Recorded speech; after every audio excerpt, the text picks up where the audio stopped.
Chris, we are here. We are live. It's episode 96. Can you hear me? I can hear you. Guys, welcome to another episode of the Virtual Boys podcast. We are live. I am your host, Christopher Shug, and this is Ryan Roulette from VVR. Yeah, okay. Did you say Ryan Roulette? Roulette? You said roulette. I swear to God, you said I know roulette. It is, but fuck you and your French shit. Okay, Shug, what is that? I don't even think your last name is actually a real last name. You just made it up. It's part of a sneeze. Yeah, right? That's what I'm saying. I hate my last name. I don't like you either. That's why I embraced it for the channel when I first started as Shughead Gaming, because I figured you just got to own it. With that out of the way, guys, welcome to our Halloween horror episode. I guess we're gonna talk all things scary games. This is pre-recorded simply because Halloween this year drops on a Thursday, which is obviously our live podcast day, and we didn't want to be interrupted with constant doorbell ringing with all the kids in the neighborhood. And I'm sure that might go for you guys too. So this will allow everyone to watch this at their leisure. That being said, I would just get your pencils out, get your notepad on your phone ready, because we are going to take a deep dive on just about every single scary VR game on any single platform that we can come up with.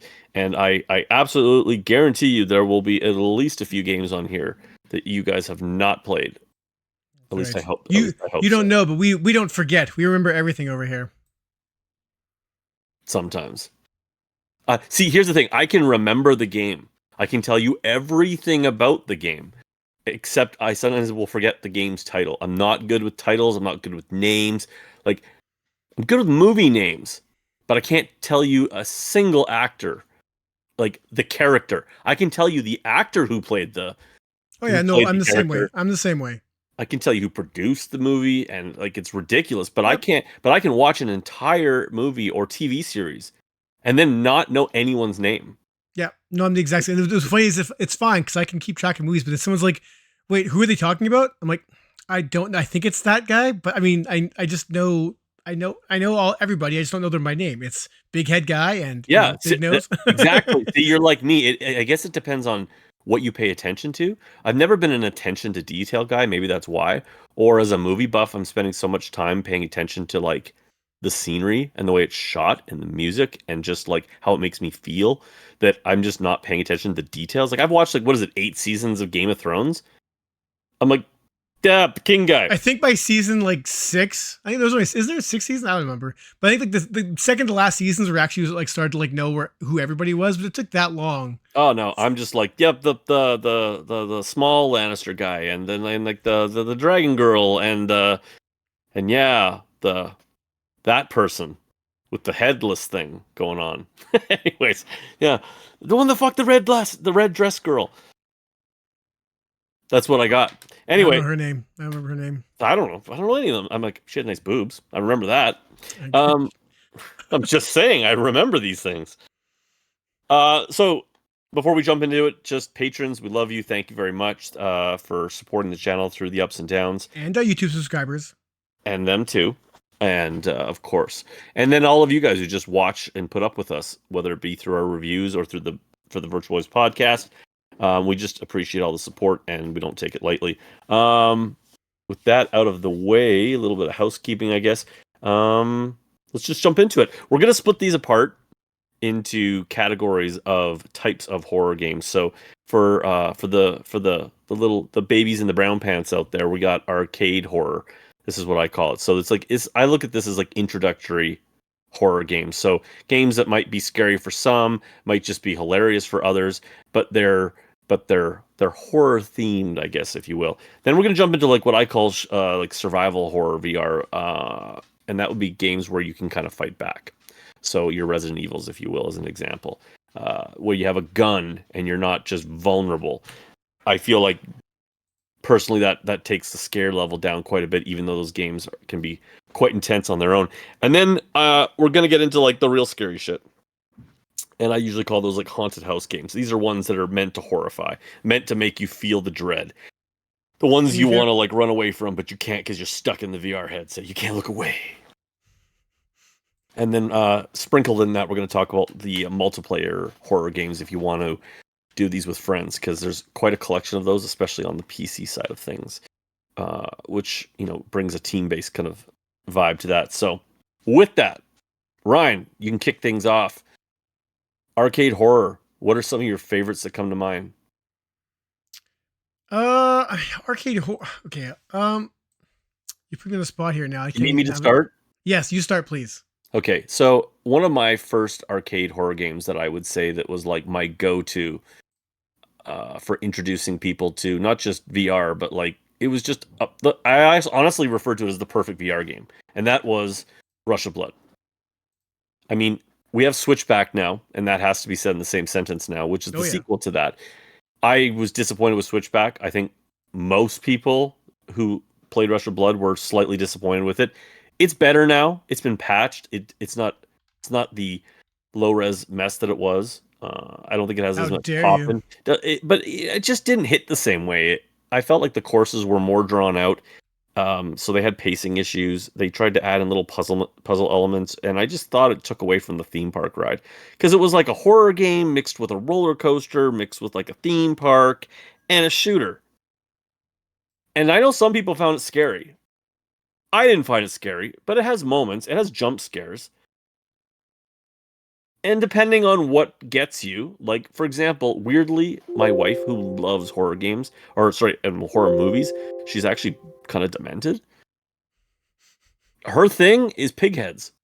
Because her mom, she lived on an acreage, and her mom used to go to the butcher shop and actually get cut up pig heads and hang them from trees on the road into their place for trick or treaters. And it like really messed up her and her siblings because they were little kids, like half cut pig heads. So there's Nice. like there's a part with like in a butcher area in the first Rush of Blood. Second level. Messed with her. Like it's absolutely not her Oh, jam. and they were like giant pigs too. Like they were pigs like 3 times the size of your regular pig. They were so big. I don't understand the scaling on that. But yeah, that was the demo. That was the Rush of Blood demo on the demo disc. That's the stage you got. Was it? Okay. Yeah. Now I remember like there were some things in Switchback. I'm just going to jump back between these two kind of interchangeably. Switchback had a couple of amazing ideas.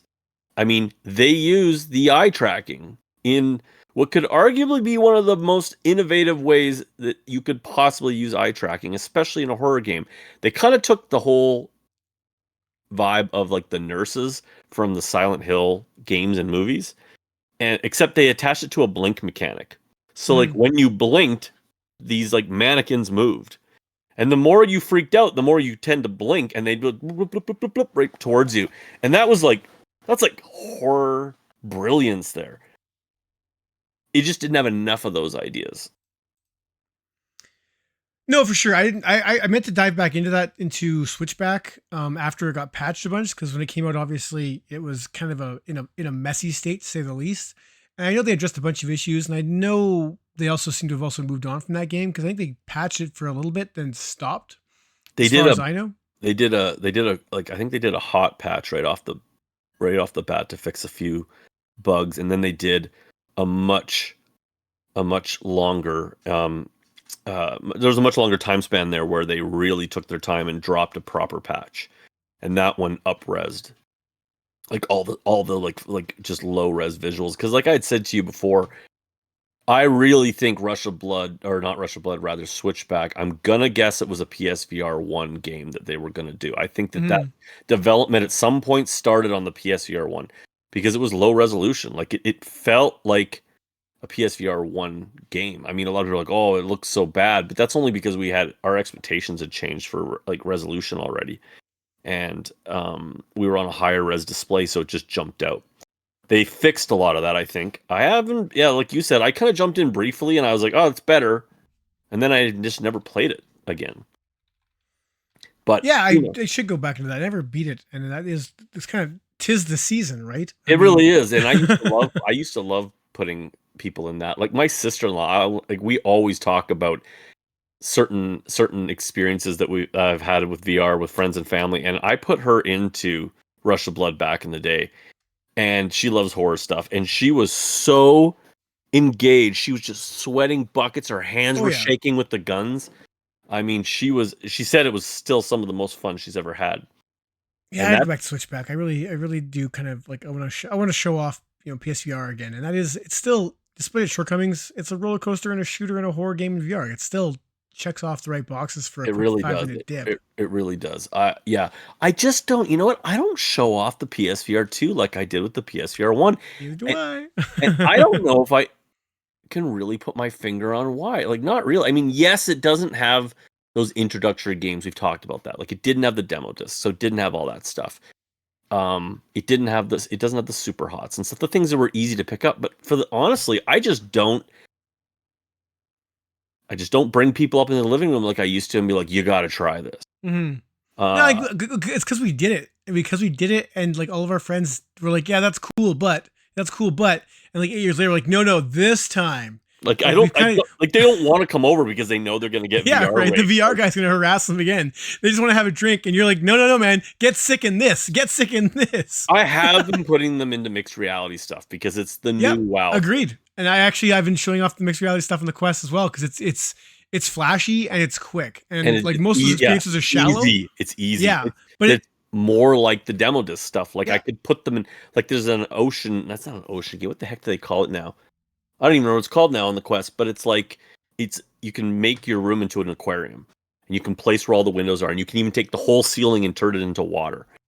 And it even tints the whole room blue, like it's got the waves like reflecting in your room. And you can and it's got like a shark encounter type thing, and you can Mhm.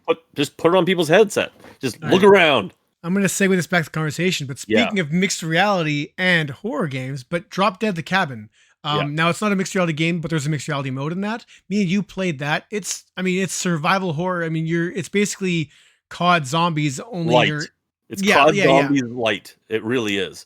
Well, but then you keep expanding. Like it's kind of It's cool. exactly like COD Zombies, and the fact that like you start in a small area and you get outside the house, and then you like earn currency so that you can drop the walls. Yep.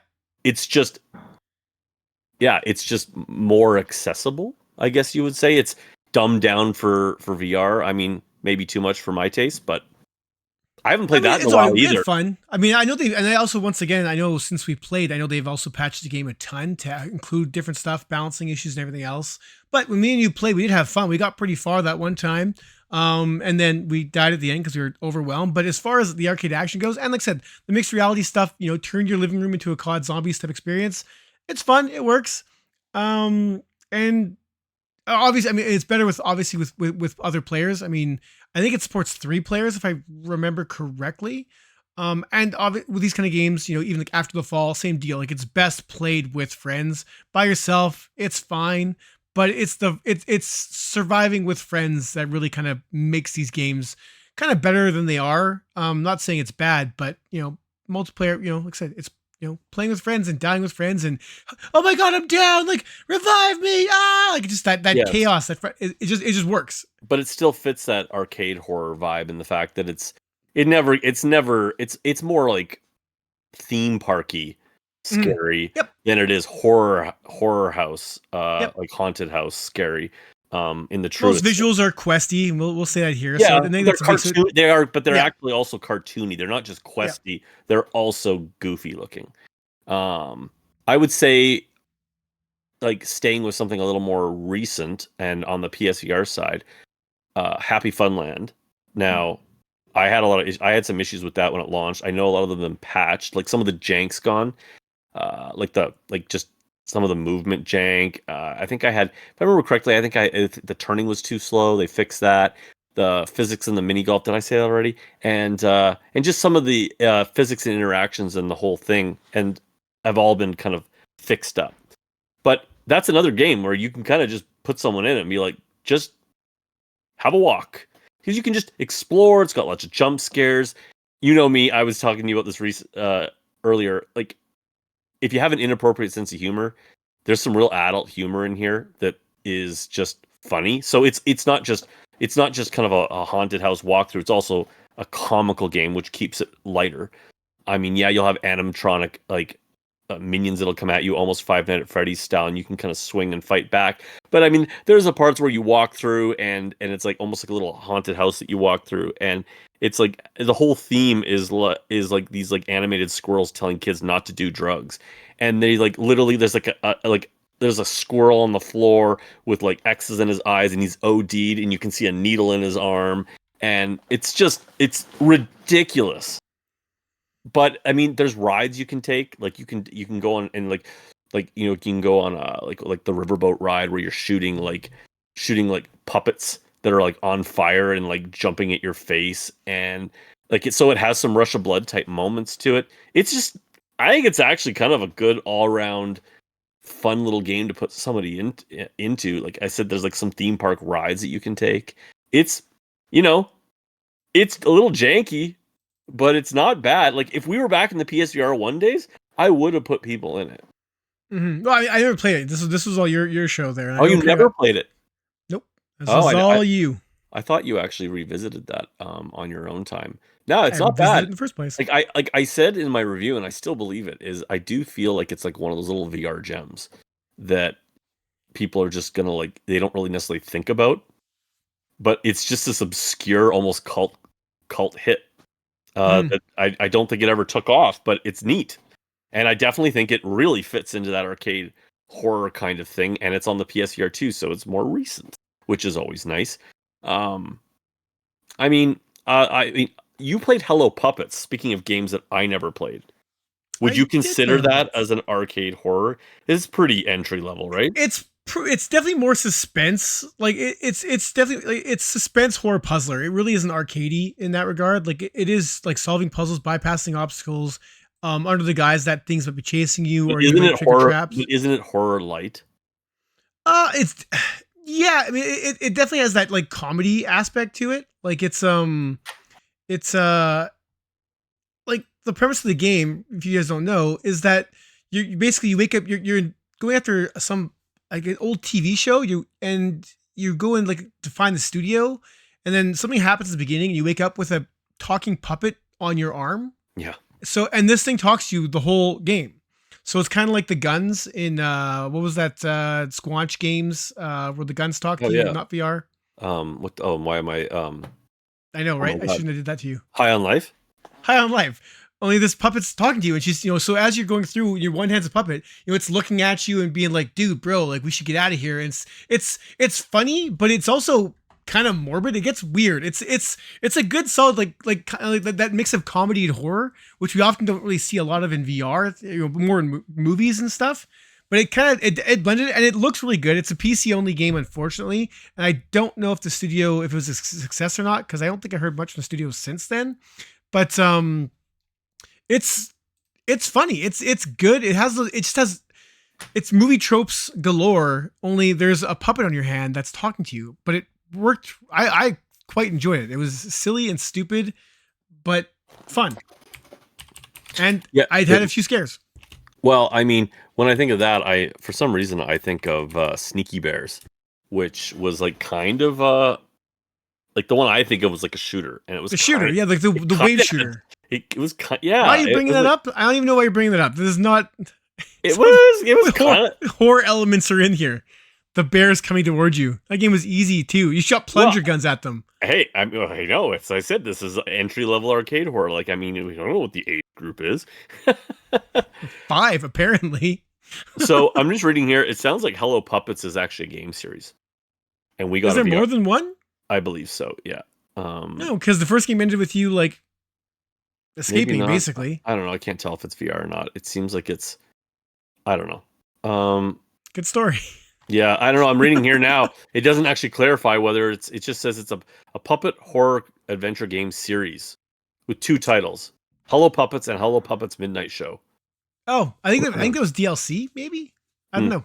I don't know. When I think, what I really think of, when I think of games like Hello Puppets, and I feel like whether you classify this as like what I would call arcade horror, or actually whether this falls into the actual scary shit category, and that is Five Nights at Freddy's. Both of them. They didn't really creep me out. I mean, they got jump scares. I'll give you that. And I guess if you've got some like deep-seated trauma with like Chuck E. Cheese, or I'm old enough to remember Rocky and Bullwinkle. I don't even know if that was a thing outside of Canada, honestly. But I I don't know what even you're know. talking about. I don't know if it was a thing outside of our city. But they had like I remember the animatronic heads of Rocky and Bullwinkle, and they like rolled their eyes and talked to the audience. It was creepy as shit. All right, so side story here. The last time I was supposed to, it was my birthday. I can't remember how old I was. We'll just say 12. We're supposed to go to Bullwinkle's, Chuck E. Cheese for those that care.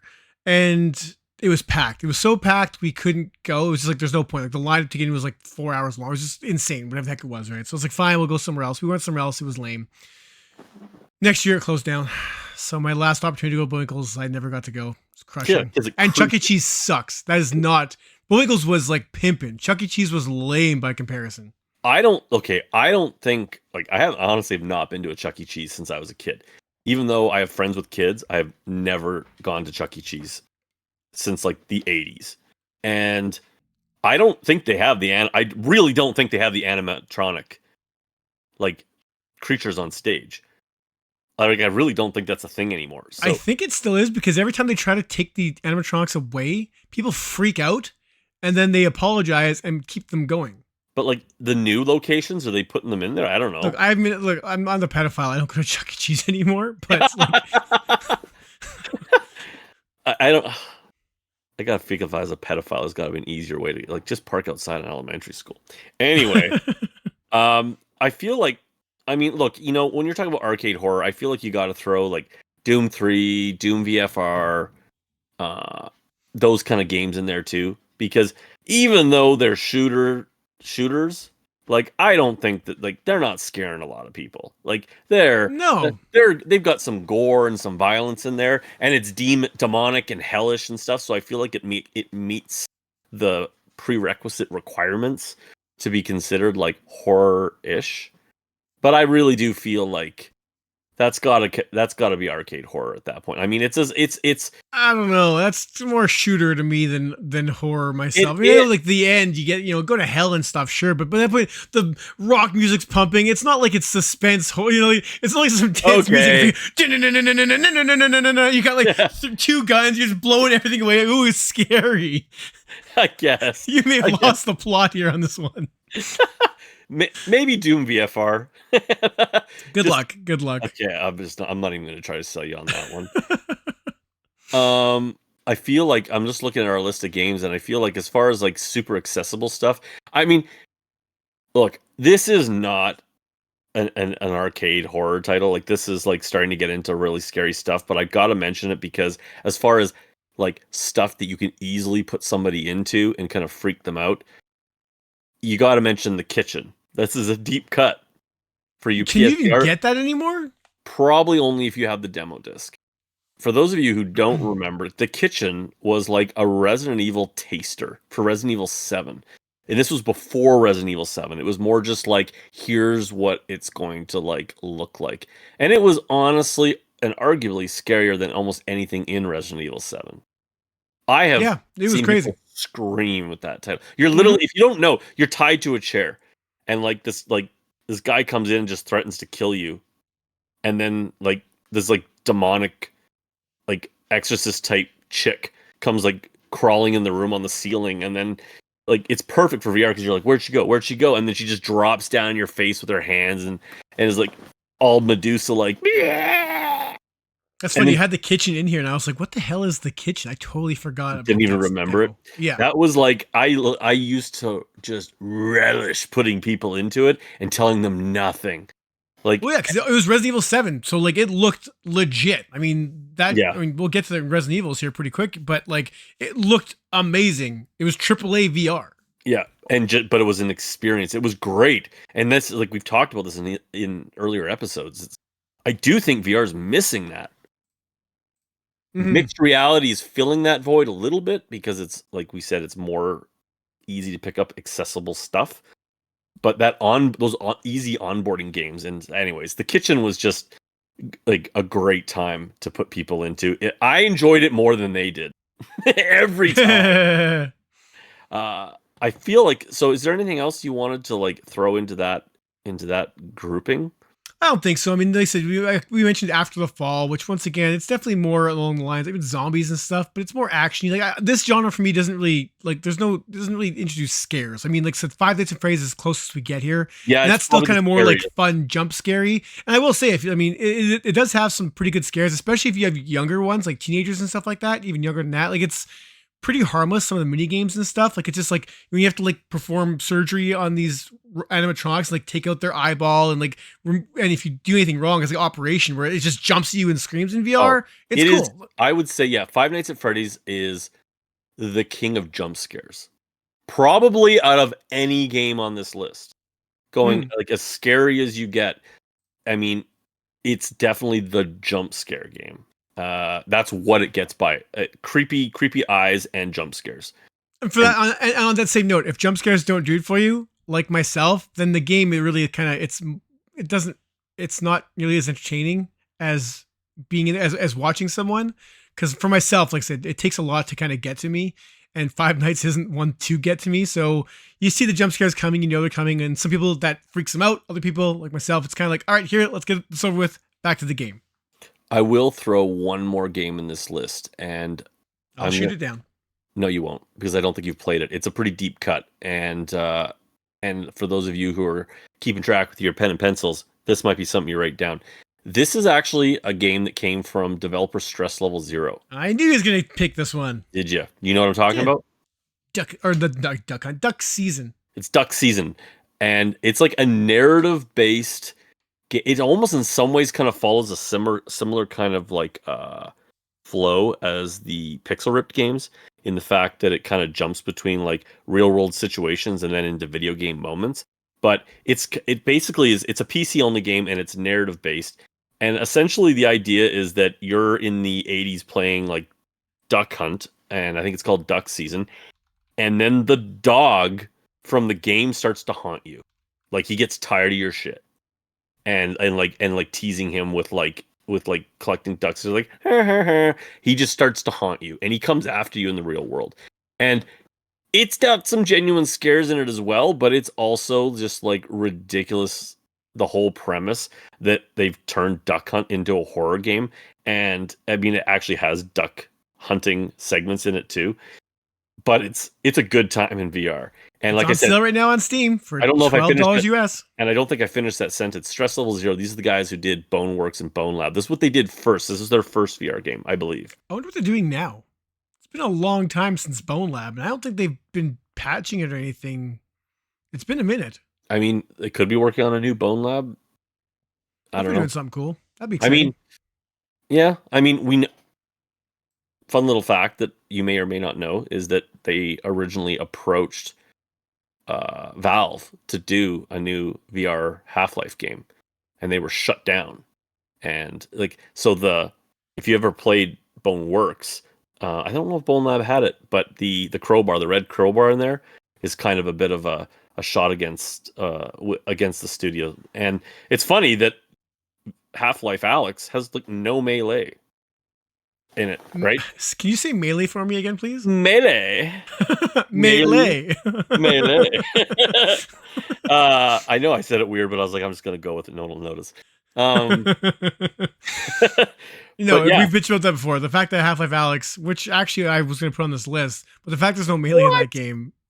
Dude, there's some pretty freaky moments in that game. Some worth mentioning. I mean, especially with the AAA presentation, when you have like the crabhead guys roaming around and stuff like that. It's more horrifying than Doom, which you decided to mention. That's true. You're true. Well, except there's no melee. Melee. You can find. I should dig it up. I'll see if I had the footage for this thing. But yeah, I remember that I told the story. I mean, the first time I had a big bar in my hand, and the first crabhead guy that came at me, I swung and went right through him. I was in disbelief that melee in Half-Life wasn't the thing. And I had to recover and flounder for my gun. In a game that prides itself on physics. Crazy. I mean, yeah, don't this. That's anyways, another notch for why I don't think it deserves its high praises. Anyway, I digress. Moving on to what we call survival/shooter VR. I mean, I guess we gotta let's just kick it off with the big boys. You kick off things because I never know what your genres mean. So I need you to give me an example here, and then we'll go. Resident Evil 7, 8, and 4. Garbage. Yeah. Okay. I'll duck in here with Resident Evil 7 because this is one I've played the most of out of these three. And it's easily the most horror. And for the record, there are rumors that it might be coming to the PSVR 2. Thanks to a game cartridge leak, they're releasing the physicals for 2, 4, and 7 or something like that for PlayStation 5. Sounds like and the 7 one apparently says like there's no rating because it's pending rating because of VR content.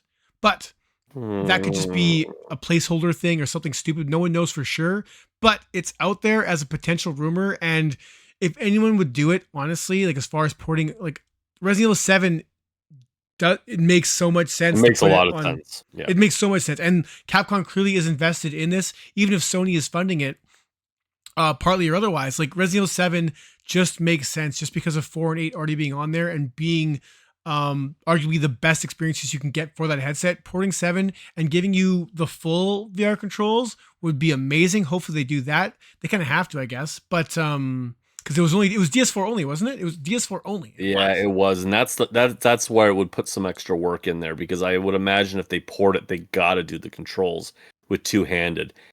And of course, they've got Village and Resident Evil 4 to pull from as far as like two different ways of kind of tackling that.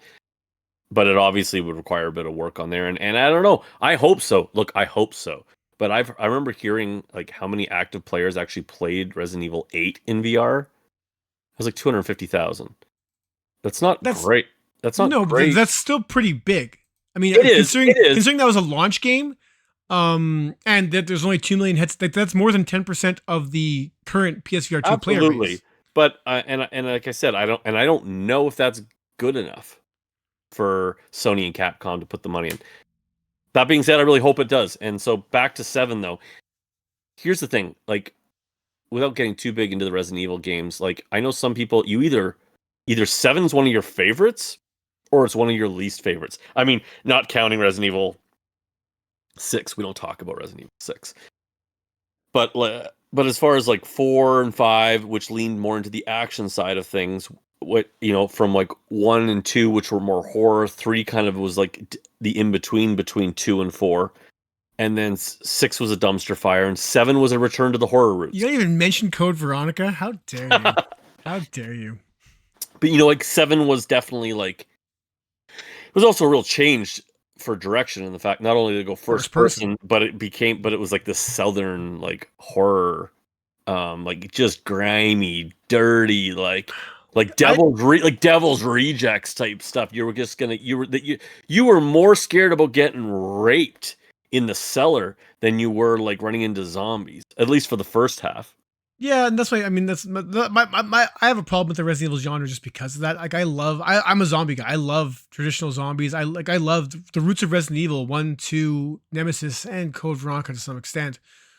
That's my Resident Evil. And when 4 kind of changed the game, it did lose me. And I didn't play 4 until VR. And thus didn't play 5, 6, or I guess I played 7. I guess 7 was the first time I played VR since Code Veronica. And I loved it for what it was, but to me, it wasn't Resident Evil anymore. Like it feels like it lost the plot in trying to branch out. That being said, it's an amazing survival horror game. When that stupid dad was chasing me through that mansion, yeah, seriously, I'm gonna get you, boy. Where are you hiding? When he broke through the wall, oh man, I just about shit my pants. Yeah, like, not just jump scare, but there was some genuine like. I remember opening the door to like the lobby.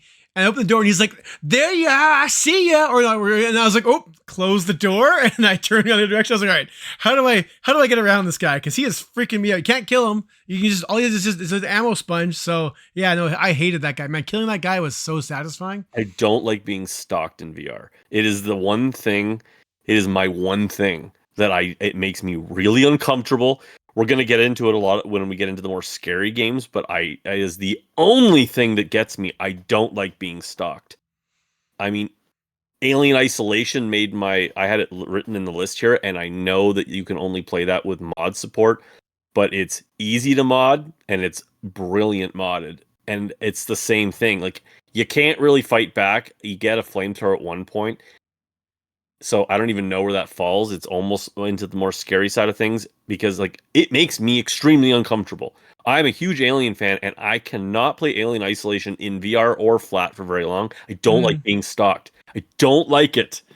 No, that reminds me of Cosmodread. Because Cosmodread, when you first started off, it's a roguelike where you just, you die and start the game over. And, depending on what things you unlock and items you find, Yes, you can play through the game. But then eventually at some point in time, even, I guess not necessarily, but right away, but soon enough, you'll eventually unlock this like Bioshock looking astronaut dude that's like stalking you through the halls. Clunk.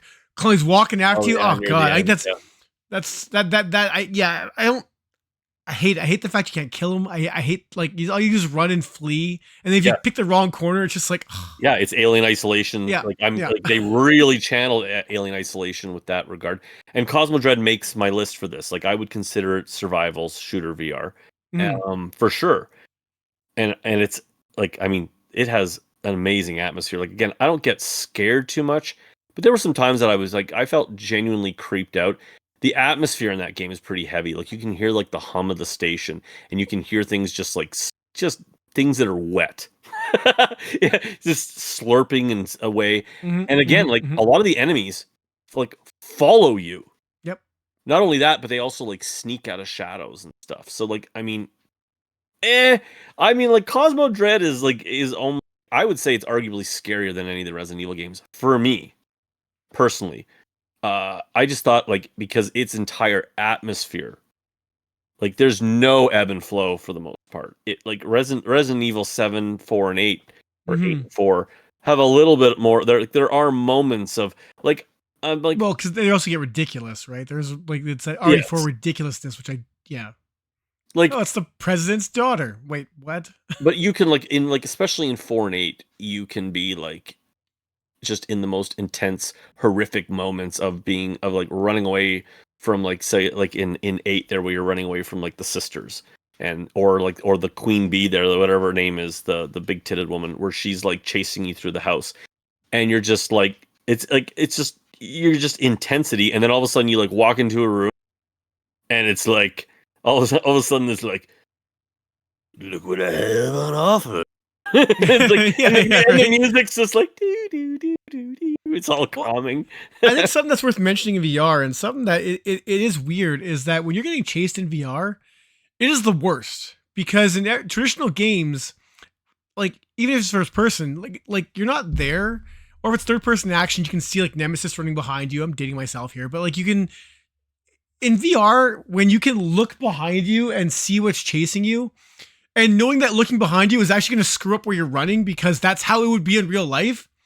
It's ridiculously nerve wracking because you're just like, and then you look back and now you're running into a wall because sure enough, that's what would happen. Like it's hilarious and it's scary AF if you're being chased by something that is even if a little bit scary in VR, is a ton scary. And we'll get more into that as we get into like the scarier side of things. But absolutely, I mean, I'll never forget. Like this is in one of the earlier times, like 2017 era, of VR, and IGN was doing a game that I'm going to talk about, but that was Paranormal Activity, and they were showing a bunch of their of the different like editors playing this out in VR, and I remember like one of the girls in particular was like not having a good time. It like a ghost came up at her and she just lost her shit and she broke down on her knees and she was just no, and she was like covering her head and looking down like you would in real life to just like not see it, but she like she wasn't out of the world. She couldn't just look away from her TV or something, and then she like kind of like took her hands out and looked up and it was right in her face and she just lost her mind again. Like if you don't have the wherewithal to take the headset off and get out, you can't get away. Like, you ever seen a clip of that kid playing that dinosaur game in VR? He's like, I'm done. And he freaks out. I'm going to put that in here right now. I'm done.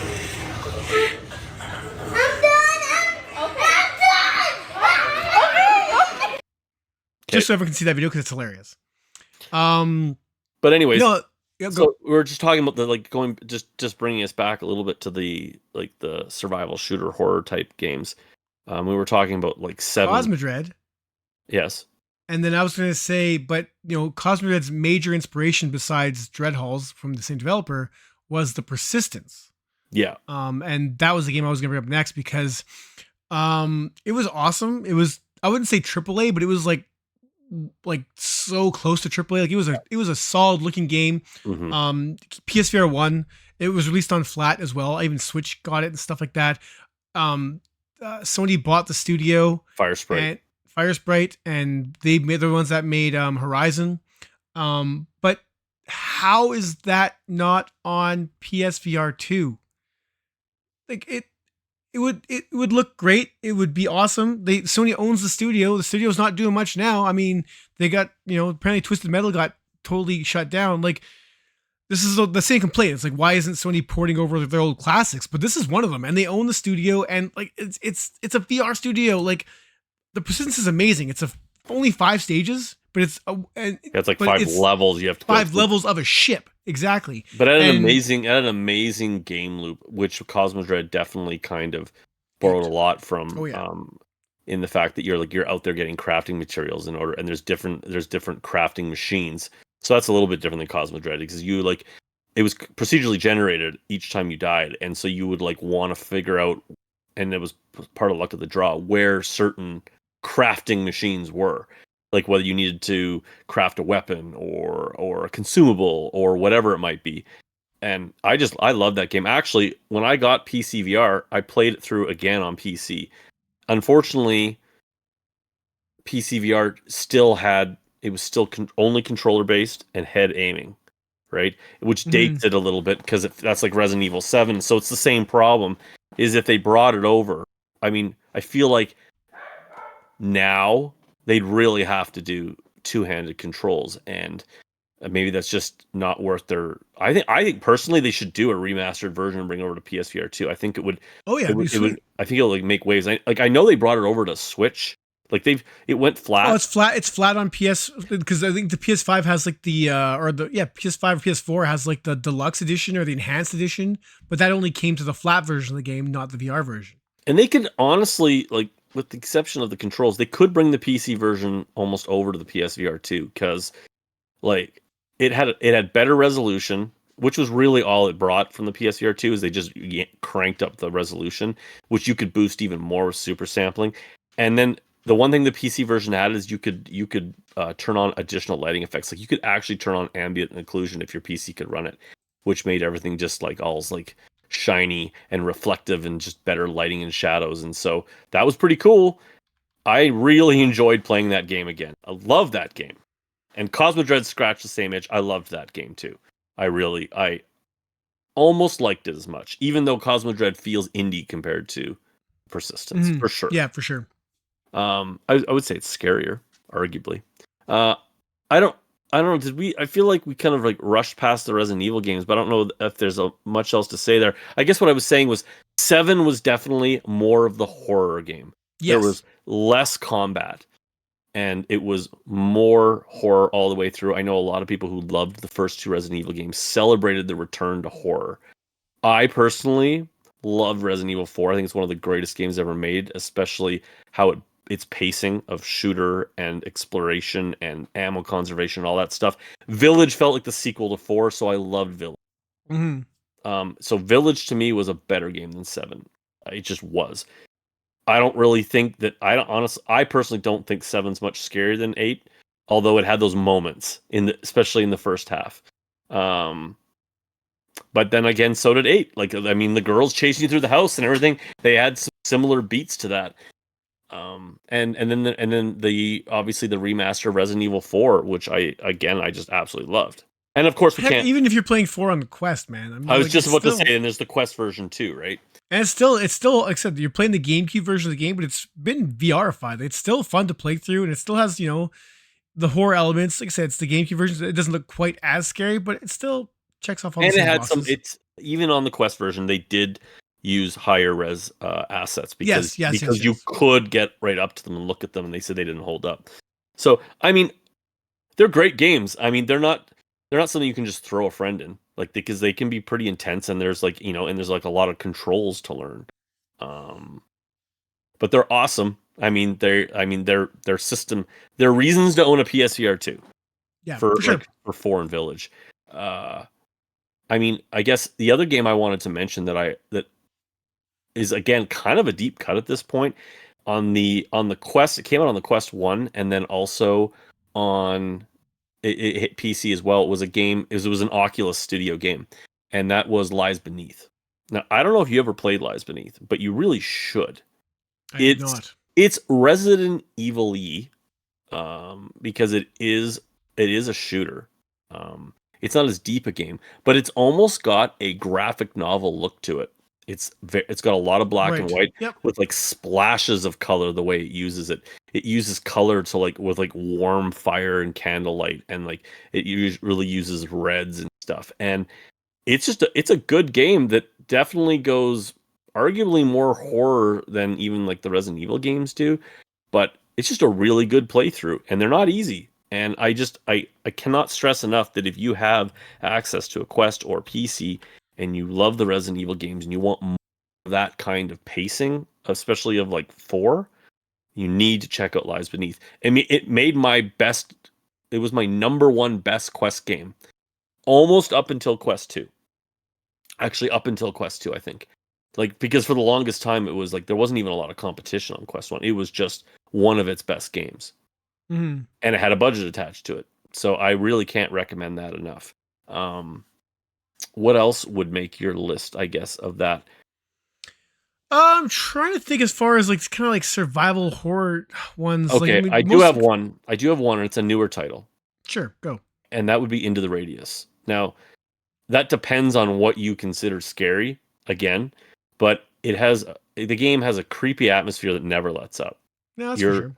you're in this like desolate world, and everything that attacks you is just like shadow creatures, and they cry and they call out to you, and they like kind of like laugh at you. They just taunt you half the time. You've got like an invisible creature that just stomps through the darkness, and you have to like stand still. I mean, I definitely feel like it does. If you were like to like put the genres of the game, like action survival, it has to be horror. Sure. I mean, it has like some. I'm not disagreeing with you as far as that. Like, there's this nonstop sense of unease. Like, when you see one of those little black creature things like start crawling Yep. towards you, you're just like, oh Or god, at night, no. and all you have is a flashlight, or you lose your flashlight. I mean, it Yeah. definitely has. It's like it's not. Let's just say it's not for everyone. I could see somebody not wanting to play Into the Radius because it just was too much. Like it was too intense. Yeah. It was too creepy. Um, so I mean, and obviously that just hit PSVR 2. So it's, I mean, off in some ways it's more current in that regard. I mean, there's games like, I mean, I guess we're talking about like survival horror. I mean, I kind of mean, like the Saints and Sinners kind of falls in this I was category gonna at this say, and point like, too. and that's absolutely right. And for some people, that they are creepy. I mean, you're sneaking in the shadows, and if zombies does it for you, like I got a friend she can't stand zombies. They freak her out. So there's no way she could play one of the Walking Dead games. I mean, you've also got like Survive, which was really only decent on PC.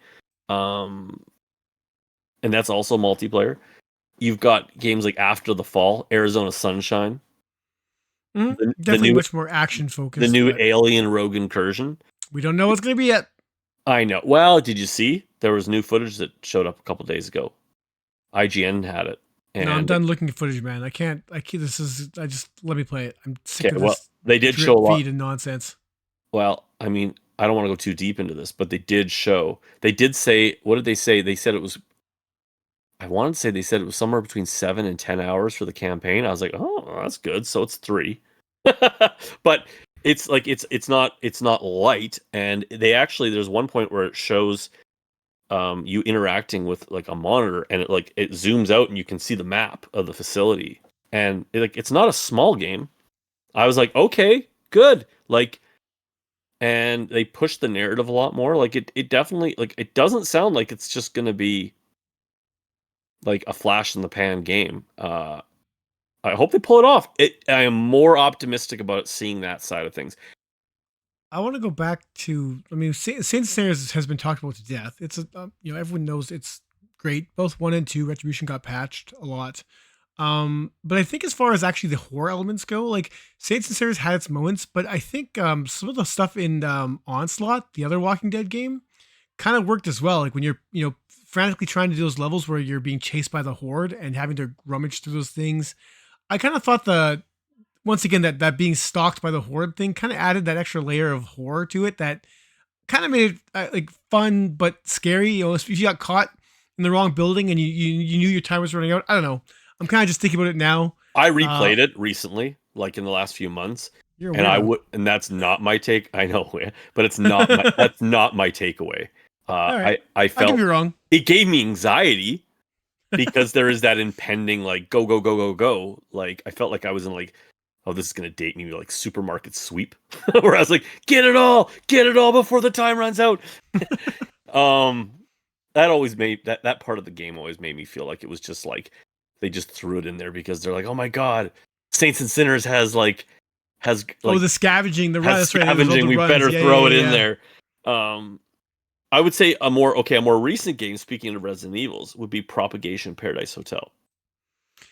Look, Propagation, man, that game kicks ass. I was totally shocked by that game.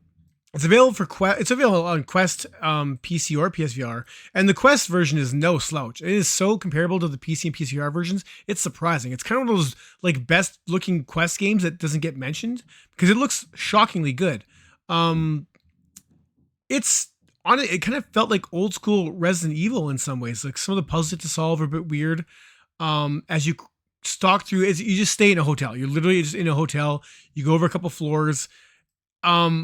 But it works, and it works surprisingly well. It even has like, I'm not sure who the developer is, but some of the characters, there's only a handful of characters in the game, but the voice acting is like Resident Evil 1 levels of bad, but not from all the characters, just from like one or two of them. So it's like, it almost kind of, it's nostalgic to Resident Evil 1, just how awful those cutscenes were. Mm-hmm. But it's a surprisingly good survival horror game. Like you can kill the zombies, they'll come back to life if you're not careful. So, I remember I walked back to the same zombie multiple times. I named him Ted because almost every time I walked past him, I knew he was going to come back alive. Like, oh, here comes Ted again. Boom, boom, knock him down. But as you navigate this hotel, you actually fight some boss zombies and stuff too. It's like a 4-hour adventure. It's relatively short. And it ends on a ridiculous to be continued note that I did not expect from a game that did not state it was like a part 1 or anything. Well, that's my problem with it, right? Is that I thought it was really good. I mean, some of the voice acting was like, it kind of like ratted out its budget because it was weak, but like it was pretty good game. It was pretty polished. I enjoyed kind of like the pacing. It had that, like you said, like it had almost some vibes of like early Resident Evil titles, but it felt like it. But it really did feel like a tease. Like I felt like you only got a handgun and a shotgun. And it kind of had like one or two like real boss fights, and then it just kind of ended. And like I kind of felt like not kinda. I was like, well, where's the rest of it? Like it really felt like they either ran out of money or they were going to do the age-old thing of part 1, but they didn't call it part 1. No, I messaged right after I beat the game. I messaged the developers. I was like, what the hell? I was more polite than that, but I was like, no one said this was like a part 1 or a to be continued or anything like that.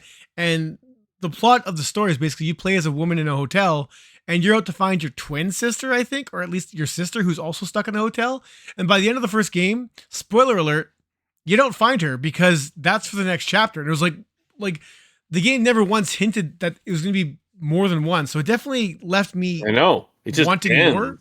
But I'm guessing just because it does get a lot of praise, on the PSVR 2 side and on the Quest side as well. I think it's got, I mean, considering it's not the biggest budget game, it all takes place in a hotel. It's the same room. I mean, they gussy it up with some, horror elements and stuff and mess things up a little, but you can kind of see the lower budget and just, hiding in a hotel like that. Mm-hmm. I got to assume they're working on something else, man. I think it did well enough for them. I would assume so. I think, especially for PSVR 2 people that were really looking for something else. So yeah, I mean, I enjoyed it. I wish there was more to it. It just felt like, I don't want to use the word tech demo. It wasn't a tech demo. It just felt like part 1 of 2. It's a budget game. It wasn't like it's expensive. It just, like I said, it didn't give any indication whatsoever that it was going to be like you need a sequel to finish off the story because it literally ends in the middle. Yeah, that was really unfortunate, but I liked what it was doing. I mean, another game, this is going back to the PSVR 1 days, and it was also on PC, and that was Killing Floor Incursion. I wouldn't call it, like, it's definitely skewing on the more shooter side. I wouldn't say, I would be surprised if that scared anybody. Like, you know what I No, mean? I mean, it's funny. I remember there being one or two scares in there that actually did get me, just some jump scares. And the game it's a It was glorified, it's a violent. If gory that, shooter. if Yeah, it's a that bugs gory you, shooter. it was violent. Yeah. Um, but it had the like yeah, but that first level, there was the first level where you had to go through that house. Hmm. That was the scariest stage in the game. After that, it got really arcadey and really just shoot. But that first level, when you're creeping through like the roadway to get to the house, and they start breaking in, and you're creeping around, like that was the coolest. That was the most scary part of the game. And I think at the end of that stage, the horde comes in, and you're kind of defending from a horde for a little bit. It worked. It was good. It was fun. I mean, it had the ragdoll physics and stuff, which made it fun to mess around as well. It was good. It was definitely more action oriented, but I think that first stage was kind of where it peaked as far as the actual horror elements, but it was kind of scary. I see a game on my list, and I do want to go back to it because I think it's worth mentioning. When we were talking about more the arcade horror, as far as entry level VR, as far as entry level horror goes, I feel like this game falls in between like uh, that early days of VR horror if you're just getting your legs and it all, but depending on who you are, it could be also terrifying, and that would be Affected the Man.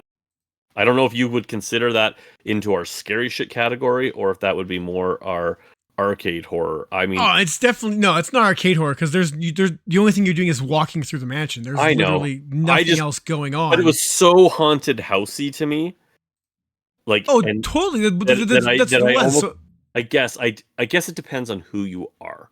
oof. No, this was a really, other than the fact it was kind of lengthy. Each run I think took about 15 or 20 minutes to get through the mansion, and there's a few paths you could take. I think there was like a total of 4 endings or I think four they've ways you could go added through a the lot to mansion. it since then. I think they added a lot to it, and they have are apparently releasing a whole new game which has yet to see the light of day. A follow up that actually has you navigating the mansion. I think like not like this was a kind of like not on the rails, but you chose your path and you kind of had navigated through very linearly. That's a word. I don't think it is. Um, I'll give you that one. yeah, I don't know. It was weird. But it was good as far as like jump scares and stuff. It was one of those games where it was really good to put someone in a headset just to scare them because all they had to do was walk. You couldn't grab anything, couldn't touch anything. It was just move forward and then stop when the game told you to stop, and then all the freaky things happen around you, or bats fly at your face, or glass shatters, or something.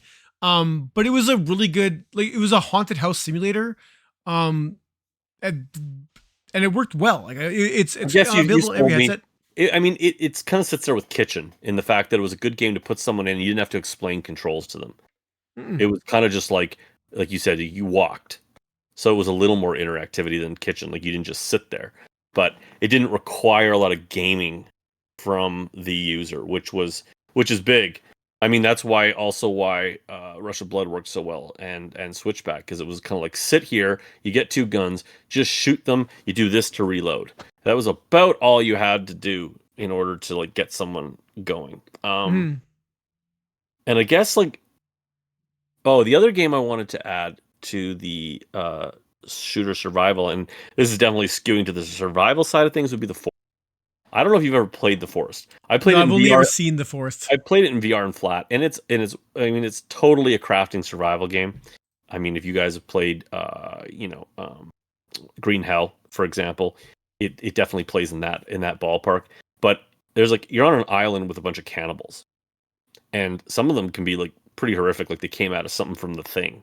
And yeah, I mean, like that there was some genuine points in that where I was like, God damn, like even in flat where it was like like you're walking in a dark forest and these things come at you and they can kill you pretty easily. Like it definitely is like as far as your crafting survival games go, it definitely skewed to the horror side of that more than any survival game that I've ever played. with even 7 Days to Die, for those of you who played that in flat, the Forest is still a genuinely scarier game than that one. And so that was only VR and PC, and actually Yeah. it wasn't a great PC version either. It was a bit of a fuzzy mess, but it's still there, and a lot of people still enjoyed it. So I got to throw that into the there, and I feel like that kind of brings us over to like the actual scary games, the ones that I would say that like definitely get into horror VR. I mentioned it already, so I'm going to start it off with Paranormal Activity. You would. I like the movies. I do. I'm not even ashamed to admit it. I freaking love those movies, and at least the first 3 or 4. And I only saw the first one. that was the best. It was fine. And ghost stuff gets me, and Paranormal Activity is definitely like there's quite a few games on this list of what I would call actual scary games. Like they're basically walking simulators. Like, you know what I mean? Like, you don't fight back. You're usually in a haunted house or a house of some sort, and you're kind of just like walking around trying to solve some puzzles usually, and solve a mystery, and it usually has to do with like dead people and ghosts and demonic presences. Paranormal Activity, man. My first place for that game, I somehow managed to like because there's random scares and all the things they promise as far as being like, no game is the same way twice. It's all, and my first and only time playing through that game was like minimal scares. Like, I don't know how I just managed to like not see much at all. But very little stuff happened to me other than the occasional like creaking floorboard or closing door or whatever. It doesn't matter. And I got to the end of that game on PSVR 1, and that final ghost thing revealed itself, and it looked like Don't spoil it. it looked awful. We'll just say it looked awful. I thought, oh my god, I'm playing a PS1 game. I just realized that it was so underwhelming. I was not a fan. I was not a fan. I'm gonna give it a 6 out of 10. And I was like, meh. They made that key mistake. Is that this is true in a lot of horror movies? They showed it, but especially the Paranormal Activity movies. You can't show it. It was always scarier. Like, I remember one of the only times I have ever watched a horror movie, and I genuinely felt like the chills of actual fear, I guess, because I just was like in the moment, was in the theater watching Paranormal Activity 2.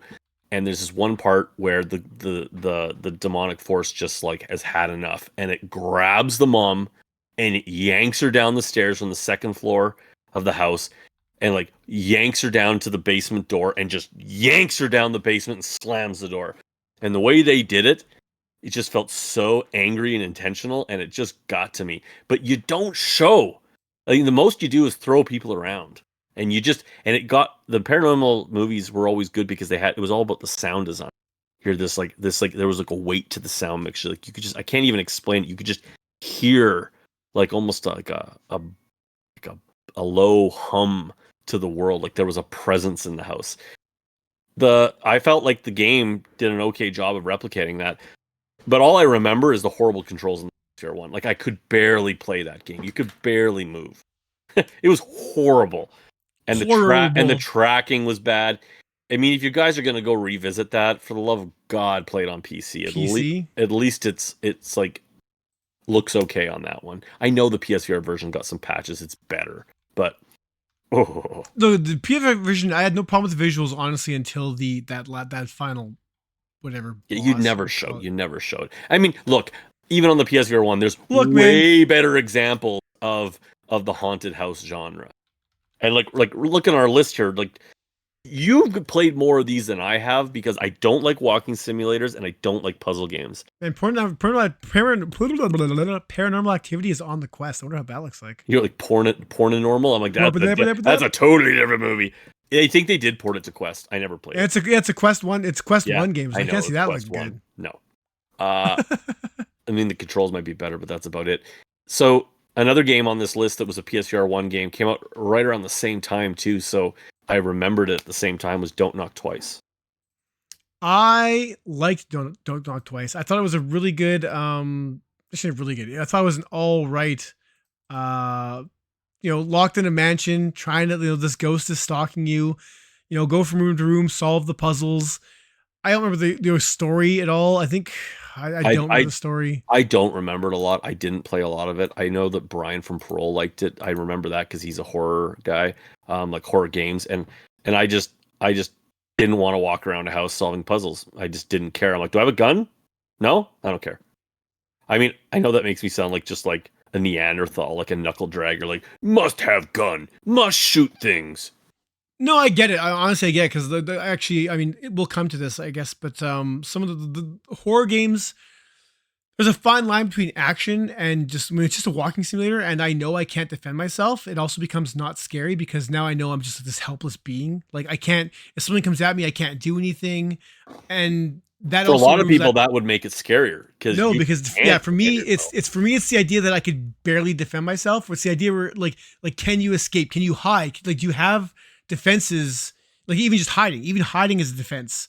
That's enough. If you, but if I Okay. have control over my fate in some way, that then not okay. Then I'm surviving. But if I just walk into a room and it's like you trigger the next cutscene, blah, guys in Or your face, I'm or like if, yeah, big or if you stumble across it and you're dead.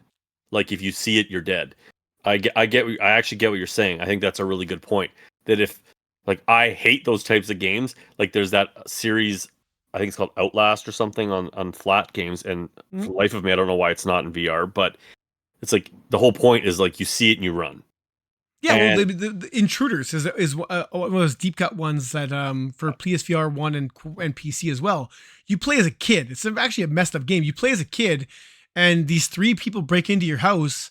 I think they kill one of intruders your parents. intruders hide and seek. Hide Yeah. and seek. Thank you. Intruders hide and seek. But you play as a child, and the only thing you can do, other than like, I think you can create distractions, maybe. But you basically just have to hide. And if they see you, you have to hide and hide fast. And if they get you, man, they kill you. It's the most. It's not graphic, but they do. And you know you're playing like a 10-year-old kid or something like that. Yeah, It's messed up. it's like it's like an R-rated it's almost like a horror version of Home Alone. Yeah. Which, let's be honest, Home Alone is like I've seen cuts where they've like changed the music and changed the editing, and it's like a horror movie. It's like it's not that far removed. Um, so like I mean, there was just a bunch of games that were very similar, like Don't Knock Twice, and I hate to say similar, but they were in that regard, in the fact that you had like those two, and then Layers of Fear. I don't remember Layers of Fear, but I know you played it. Okay, so Layers of Fear, I only played the PSVR version, unfortunately, because the PSVR version, PSVR 1, um, didn't look great. The visuals got, I mean, I would say the visuals look questy, honestly. Didn't it come out at the Um, end of the PSVR one's lifespan? closer to the end, closer to the end. But what I have to give the game credit for is how it designed its scares. It just used the camera wonderfully. Like, so if you're walking to a room and then the door closed behind you and you turn around, well, the door's gone, or the hallways change, or like the mansion kept changing on you, so you never really knew where you were going. And there was a bunch of paths you can choose, multiple endings, but you never knew like how to get that. I thought I did it really well. It's actually unfortunate the PSVR version just kind of looks so shoddy because that did take away from the whole scary aspect of it. So if you get a chance to play this, play the PC version because it does play a lot better. I believe there's a Quest version as well. Same point. Don't play that. It just you need that extra little graphical finesse to kind of push it over the edge.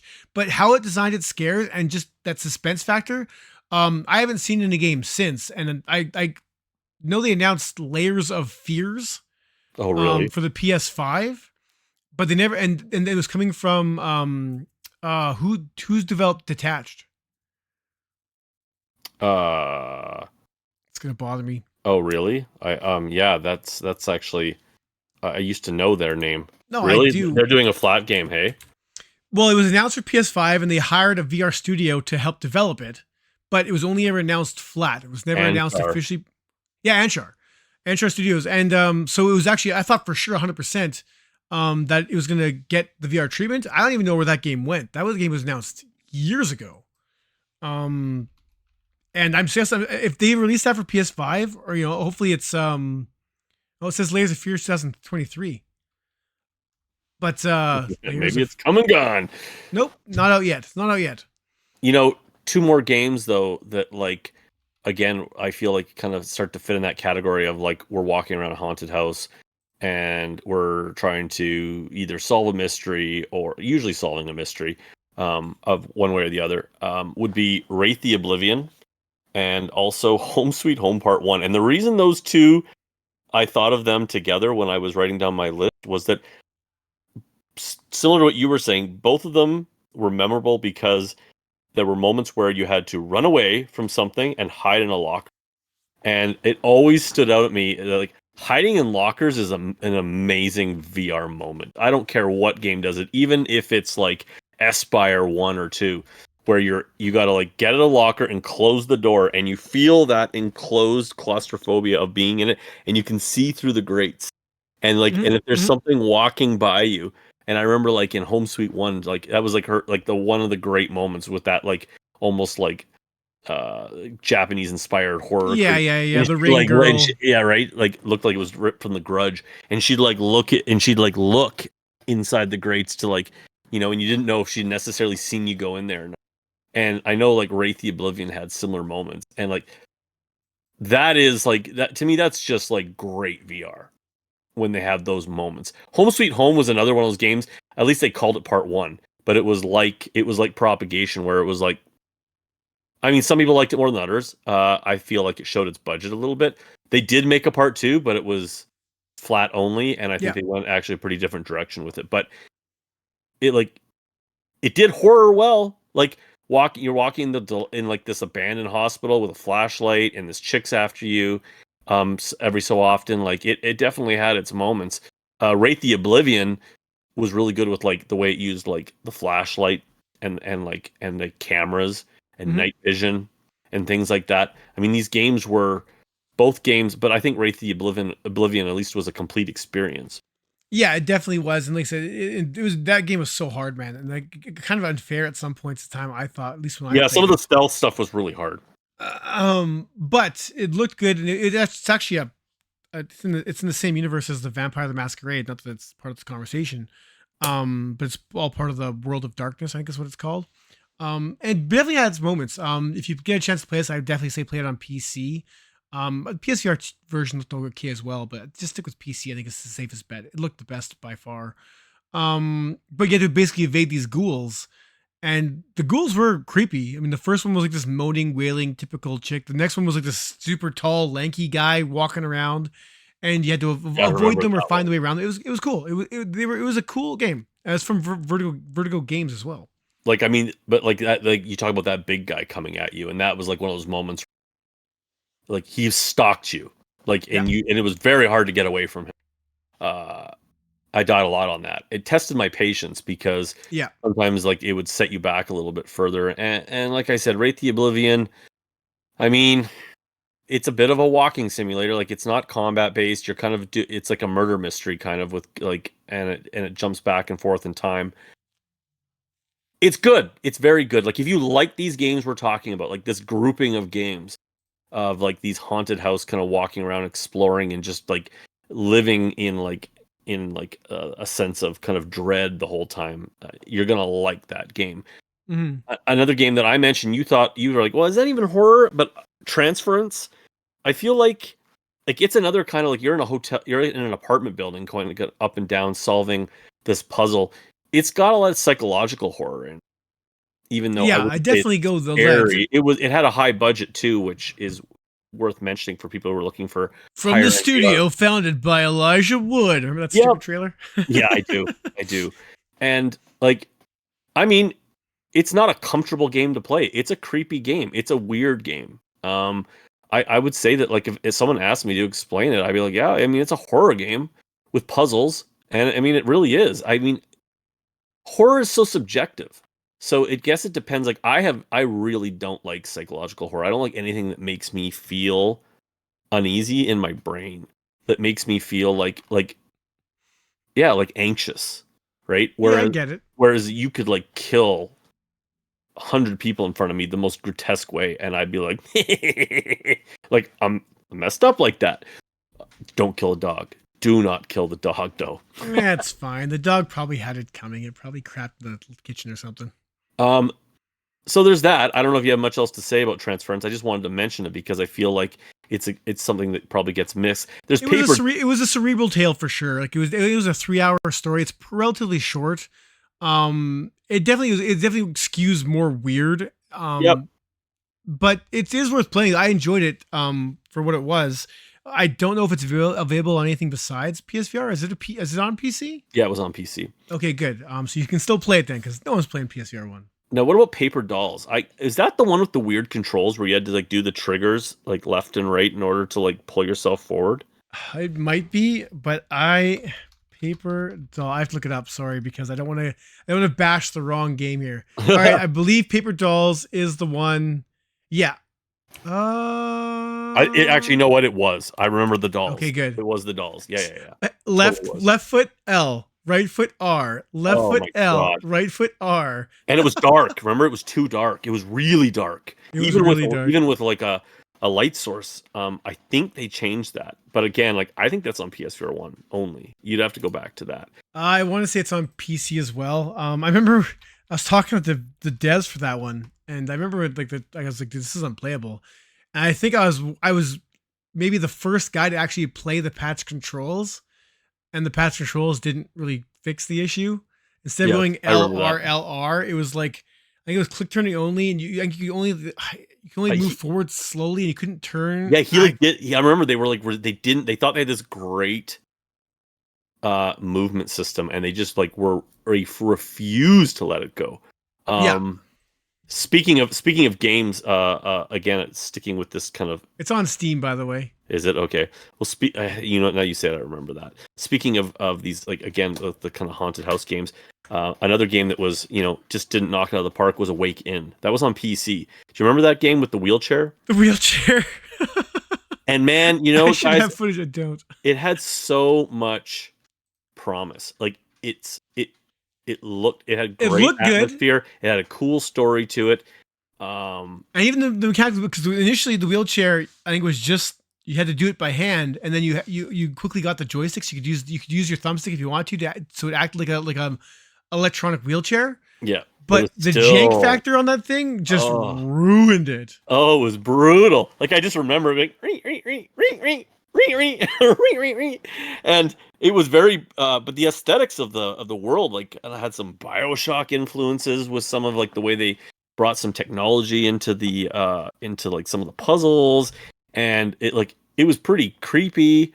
Although its combat kind of reminded me of like Happy Funland, it became a waggle fest. Like it had issues. Oh, it was goofy. It was just, and goofy. Don't think it got fixed. I wouldn't necessarily, unless you guys got it for like $1 or $2 on PC, just to like experience. Which, for the record, every time I go look at these games up on Steam, they're all on sale. Oh, this one is not. They're all on Halloween sales. And there's a bunch of games I'm gonna get into when we start talking about Phasmo, and I'm gonna group them all together, and they're all on.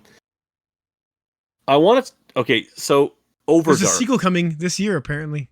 To what? Awake In rebooked. Oh God, maybe it's like a second kick at the can. We're sorry. Quest. Yeah, no, it's Steam, but yeah, I hear you. I never played Overdark. Okay, I'll talk about Overdark. I completely missed me. I didn't even know it was out. So Overdark, honestly, it's as far as the horror elements of this go, it comes back down to the that same idea of it's not gonna work. Great. It's very Resident Evil. It's one of those mansion walking sim kind of things. Every room's a puzzle, and like the mansion is so like Resident Evil. Like every room has like the most convoluted move the statue to get the dial to turn the this to get the sword to bring the sword to the other room and get the piece of painting. It's just those nonsense puzzles that no one would ever design in a million years. That old school Resident Evil kind of style. It was that. So if you like that, which I do, it was fun. The problem with that game, once again, is the fact that you were helpless. So, like I said, if that scares you, it's fine. But to me, all the scares were like basically scripted, right? So if I can't defend myself and I can't hide, then okay, I'll just truck forward. That being said, it felt very, very, very, minus the combat or missing combat, it felt very Resident Evil in its puzzle designs, and just as you explored the mansion and unlocked more and more and more. Would you say it was one of the better of the haunted house type? I give it like a 7. Like it's fine. It's good. It looked all right. Like, how would you Um, compare it to like a Don't Knock Twice or a Layers of Fear or? right on par. Layers of Fear, I would not. Layers of Fear does horror. Layers of Fear is different. Like, Layers of Fear is much more Is horror. it? Like, yeah, you said you go into a room, you turn around, that room's gone. In this, you are just walking through a mansion. Slowly, you'll find a key to unlock the door to get to the next room. To get to the next room, slowly unraveling what happened and how you, because you're a friend. Overdark is a prequel to the Overdark flat game. Yeah. Yeah, and so you're basically a friend responding to a phone call after the first game happened. So you kind of like unraveling the like what had happened to surrounding the first game and stuff. I don't want to ruin too much here. It's worth playing. Cool. I mean, it's on PSVR 2, right? Like, I'm not losing my Yep, mind. Yeah. yep. Speaking of games that you can, I guess, kind of defend yourself in, but not really, would be Exorcist Legion, which I just realized the Legion is actually a touchstone of one of the sequel novels of the first Exorcist. Like, so I just fun fact, I didn't realize that they were actually pulling from lore. And I saw Exorcist 3 the other day with Lindsay, and it's actually not bad because William Blatty, the author, actually directed it. So it's like, I mean, for you horror fans out there, it's actually not bad. And that's where they're pulling the Legion from. And so I almost kind of want to play the games again to see if there's actually like callbacks to the Exorcist 3. But those were like almost like the Exorcist games were like moments, which is why I'm curious to see if they pull from some of the other movies, especially the third one, because it's like obviously there's the church and there's catacombs and there's the house, and I don't know if you really do so much an exorcism on anyone, but it's like these horrific demonic like experiences where you're almost investigating, and you have your like little toolkit, which is why I said you can kind of defend yourself, because if you consider holy water and a cross, you can like meh, meh, meh, like the power of Christ compels you, and like in your cross, and and you have to like figure out like which demon is affected by which thing. I mean, I guess in some ways Phasmo stole that idea, but I don't know. Like, you know what? Like I said, horror is subjective. It depends what your thing is. And if you're like super religious, Exorcist Legion's gonna scare the shit out of you, because like the devil's coming for you. Yeah, sorry, it looked pretty good. Like so the re-release, I imagine like they're planning on like up-resing everything and everything else. It's coming for Quest 3 as well. It was good, cheap horror because I think it's like 5 different chapters and they're all like short, half an hour long, maybe. I wouldn't call it like cheap is not the word I would necessarily use, because there was like some production value there. Like, it was not a bad looking game. So if they're remaking it, but it is bite sized. Like, I mean, sure, I guess we could talk about this as being like kind of introductory VR. Like, I mean, it doesn't require much of the user besides like their little toolkit, and then they just kind of walk in and kind of like go through it, and it can, and kind of figure out and like what's going to engage this demon, and then you kind of do it. I mean, I remember like the catacombs level was a little more involved. It was a little bigger. You were kind of like, it was a bigger area, and there was more exploration to it. But they were definitely bite-sized horror moments. So it kind of stands on its own because of that. What about Stranger Things? I never played that. You did. I want to talk about it. The game's terrible. It's awful. Okay, so we're not talking about it. It's awful. What about Twilight Zone? Speaking of TV shows, awful. Really? It was 3 chapters. It looked like garbage. Doesn't matter what you played on. The premises were kind of fun. The Twilight Zone aspect of it was kind of fun. But I mean, the best thing about it was in the first chapter, you could actually you recorded the voice of the thing chasing you. So yeah, but the problem is it didn't really give me context. So the first time I played through it, I was like, I was just like deadpan, like, I'm gonna find you. I'm coming to get you. And so once I played through once, I actually went back and like I was like, I'm gonna get you. Like I did, like reamped it up, and it was better. But it's not great at all. It gets progressively worse actually through each chapter until you don't care. It's not worth it. Like, get $2 if you get it on sale. You reminded me of this YouTube video. Have you ever seen the video The Grapist? No. It's like takes place in a ad agency, and this guy's got this great idea for this grape drink, and it's like, and he has this video all done up where he's introducing this like character, this guy that's like dressed as a giant bunch of grapes, and he's the grapist, and he's like showing videos of this, and like the whole ad agency's like, we can't show this to kids. He's like, and the guy's like running through. He's like, I'm gonna grape you in the mouth. He, and he's like, I'm gonna tie up your mom and dad to the radiator, and I'm gonna grape all of you in front of them. Wow. You just made me think of that video. You guys, you gotta go look that up. It's on YouTube. It's absolute comic gold if you're messed up like me and Ryan. So okay, a game that I have played, which would be the Blair Witch Project. I feel like Good. I know I thought it was pretty good, but I feel like it definitely still belongs in that conversation of like those kind of like haunted house games because it's very similar, except you're in the forest. And don't play the Quest version. I didn't mind the Quest version. Oh, what are you talking about? That was the version that I actually reviewed because it was the first version. I mean, is it a bit ugly? Yeah, but because so much of it takes place in a dark forest, it kind of gets away with a little bit. I guess so. Like I'm not. I mean, yeah, it's questy, but it's actually a better Quest 2 game than a lot of them.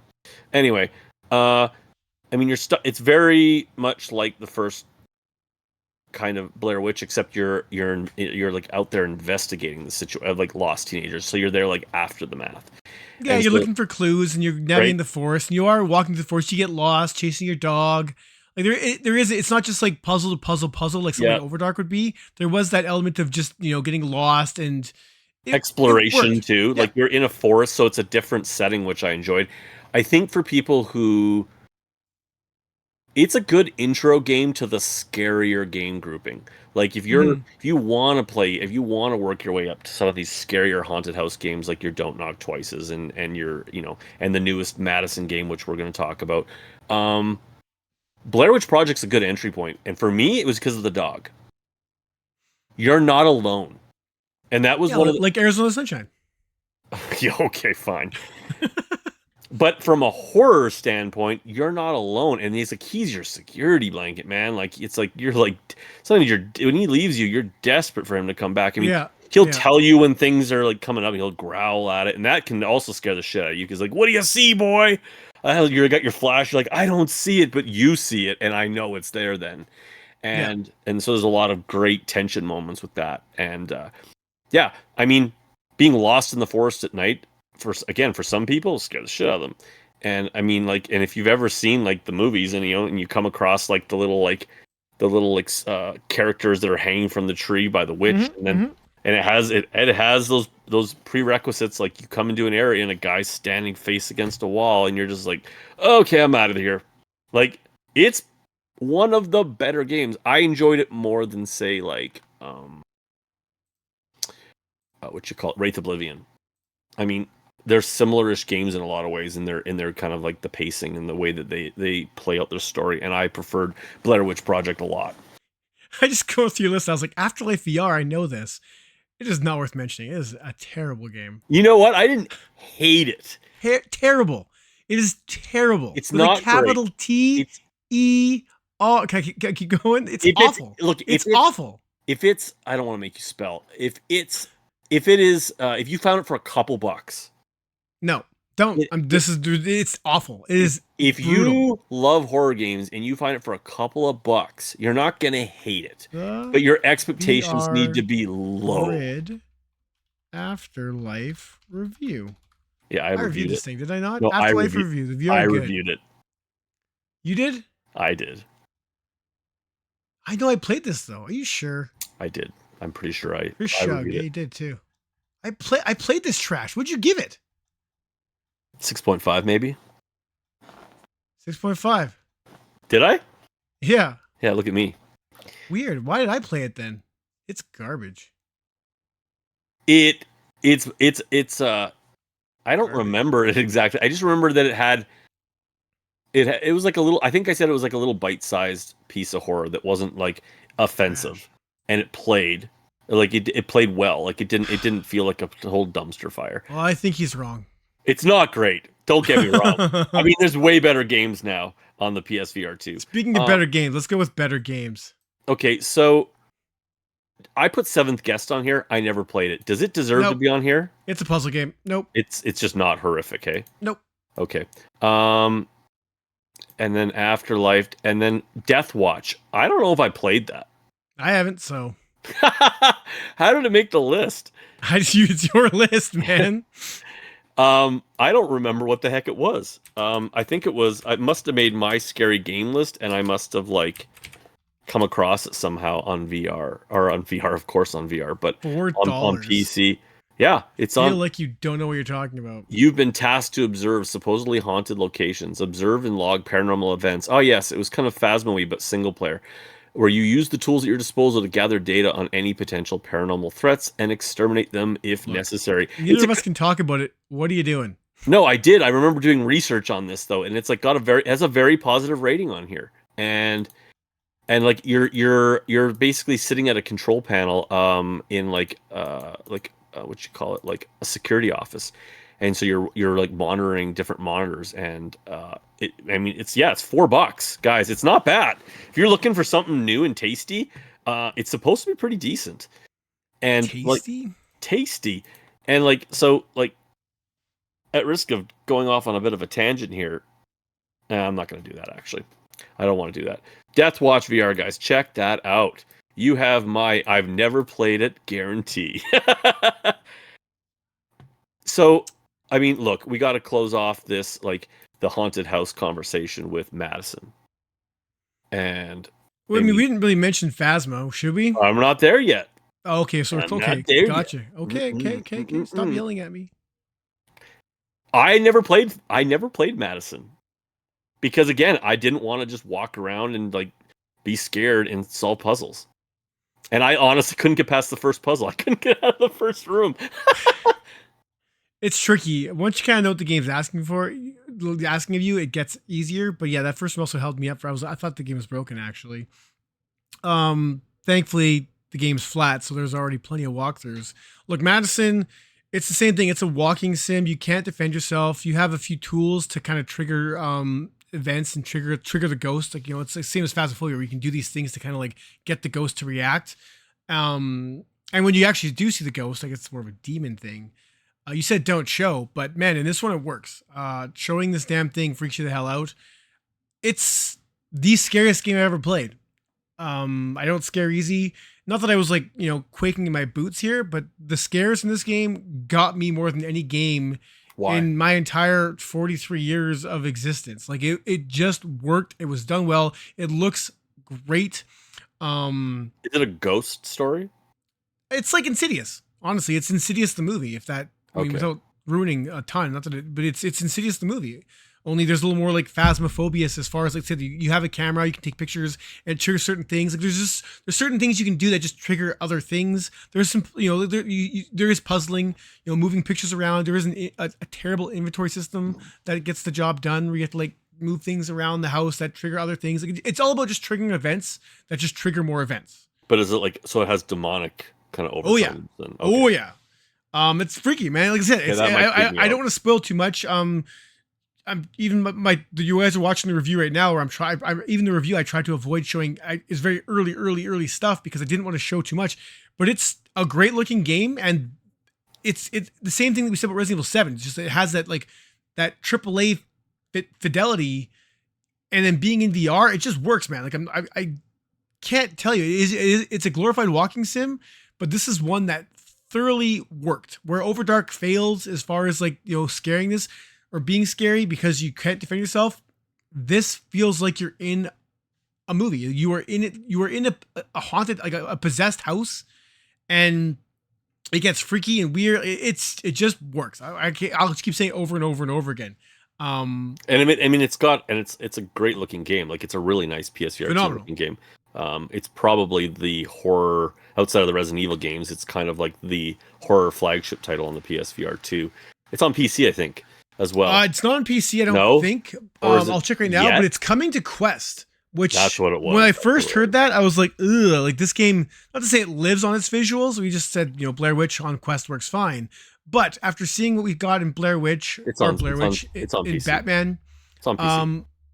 It's on sale on PC for $27.99. Oh, there you go. But coming to Quest, if it's Quest 3 only, this might look pretty damn good on the Quest 3. Like, no joke. Well, it depends. We just haven't seen enough. We don't know. I don't know. Of course, only. I don't know. I have no idea. I do feel like it's one of those games where for it to really be able to sell its VR properly, it almost needs to be on the Quest 3 because it needs to use the dynamic lighting. It needs to have. I mean, I know they fake it, and we've seen games use flashlights on the Quest, but like to really sell that creep factor, um, as authentically as they did on like the PSVR 2 and PC, I feel like because I have played enough of it to know that you really need to have that dynamic lighting. So, and that was really where the Quest 3 comes in. So that's cool. It'll find a bigger audience with that. And then I guess transitioning to the most recent game, uh, being that when you watch this, it'll have dropped. All right, it's out now, isn't it? Phasmo for PSVR 2. So It dropped today. yep, Uh, have you tried it? I tried it. I didn't get very far. I played the tutorial. I played the first stage, and I did launch the multiplayer, which did have mics. I was talking to guys, so the mics were working. So it I does played have the PSVR 2 version though, and it does have pretty serious issues. like You can't turn and walk at the same time. If you want to use what? thumbsticks, you can't turn and walk. So you have to like actually turn in the real world, which is fine. Except like if you want to play seated, which is an option, like it's like old school Resident Evil. Like you walk forward, turn right, like it Like on the tank spot. controls. Walk forward. You're a tank. It's not good. Do you think it's because they couldn't get the frame rate locked down? Look, so there's a foveated rendering option you can toggle in the options. And I mean, I watched GT's review. I'm not gonna take full credit like I discovered this or anything.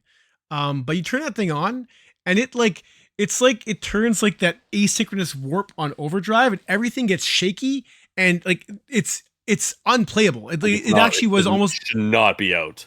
no. And it's funny because even the press review, the press said there's a day one patch coming. What you're reviewing now is the early access version. So I thought, all right, maybe these a couple of these YouTubers or creators, whatever, they just played the early access version and kind of just jumped the gun on like crapping on the game. No, just weird like grabbing doors. I struggled with. Just how you pick up items is just it doesn't always work. Storing stuff in your belt is awkward. I just want to preface this before you keep going. I have played the PC version, and I'm going to comment. Like I have actually played the most out of the two of us, but I have not tried the PSVR 2 version. So just carry on. Sorry. Look, I wasn't good at the game. I died the first time. I couldn't figure out what to do to find the ghost with the tools I had. But like I said, the controls were just so clunky that it was kind of hard to enjoy it anyways. Like I kept putting stuff in my belt, but the belt is really finicky and I kept dropping stuff on the floor and then having to pick it up, or I put something back and then miss it, then walk away, then realize that like I didn't have the thing I'm looking for and go back and it was really messy. And I'm sure if I played and got used to it, I could probably like navigate some of these problems just by trial and error, but it's not a good start when like just the simplest VR actions are just not working for you properly. Well, There's poppin inside the house. So I'm in the hallway walking to the kitchen. I see pans pop in. I'm like, dude, this is like 10 feet away from me. Like, I don't understand. And it's just one pan, but when you see it and the house is like so dark, I was like, why is there poppin? I'd like, this is not a large game.